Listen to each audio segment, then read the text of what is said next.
ধীরে ধীরে মন্ডপে ঢুকবে। সমস্ত উপস্থিতি যে সকল সম্মানীয় ব্যক্তি আমাদের বলেছিলেন তারা সকলে মিলে আমাদের মন্ডপের নাম নির্ধারণ করবে। তারপরে আপনারা আস্তে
লেখা ছিল।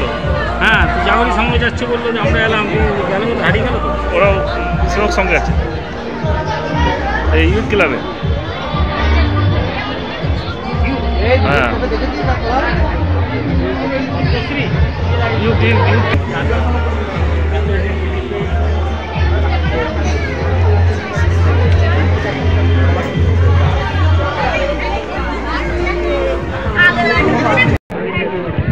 এরপর আমাদের আমি অনুরোধ করবো কেক কাটবেন আমাদের যারা অতিথিরা কেক কাটা হবে।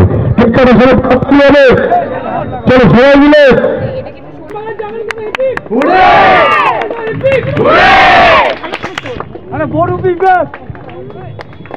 এরপর আমাদের আজকের এই অনুষ্ঠানের শারদীয়ার যে প্রাক্তল আমরা দাঁড়িয়েছি আজকে ষষ্ঠীতে এই বাঙালির আজকের সমস্ত বিশিষ্ট ব্যক্তিগণ এখন এবং এখানে বসে আপনাদের সকলকে শারদীয় শুভেচ্ছা জানাচ্ছি। আজকে আমাকে এখানে এদিকে এসো, আসো আসো। ছাড়ি না এ বাবা, আমি এরকম ভাবে ছাড়ি না কাউকে, তোমার সাথে সাথে বলতে হবে। একসাথে বলো, মোটর কলাই গোল গোল দাঁতে ভাঙে না, আর ওই শাশুড়িরা বউ চেনে না। তালিটা কোথায়? আরে তালে তালে দিতে হবে না, বৌরূপীরা যখন ছড়াটা বলে তখন তালে তালে বলে এইভাবে। হ্যাঁ, আরে হাটে গেলাম, বাজারে গেলাম, কিনে আনলাম আদা, আওয়াজটা বাড়ুক, তালির আওয়াজটা বাড়ুক। আর আদা খেয়ে মোদের বাবা হাঁটছে গাদা গাদা। ব্যাং ব্যাং ব্যাং জামাই এসেছে, বাবা প্যান খাওয়ার ডিব্বাটা ভেঙে ফেলেছে, তাই পান খেয়েছি, পিঠ ফেলেছি, দাঁত করেছি ছোলা। আমার বন্ধুর নাম রেখেছি মুড়ি ভাজা খোলা। হ্যাংচার ফুল পোকা পোকা কানে গুঁজেছি, আর বর্তমানের ডালায় এসে লুচি ভেজেছি। এই বেশি টাকা দিয়ে দেবো, কেমনে উড়ে যাবি। Thank you. সবাই বৌরূপী দেখো কালকে, আমার মনে হয় সবার মন আনন্দ ভরে যাবে ছবিটা দেখে। আর সবাই ভালো থেকো। শারদীয়ার অনেক অনেক প্রীতি, শুভেচ্ছা, ভালোবাসা, অভিনন্দন। খুব ভালো কাটুক তোমাদের সবার এই বছরটা।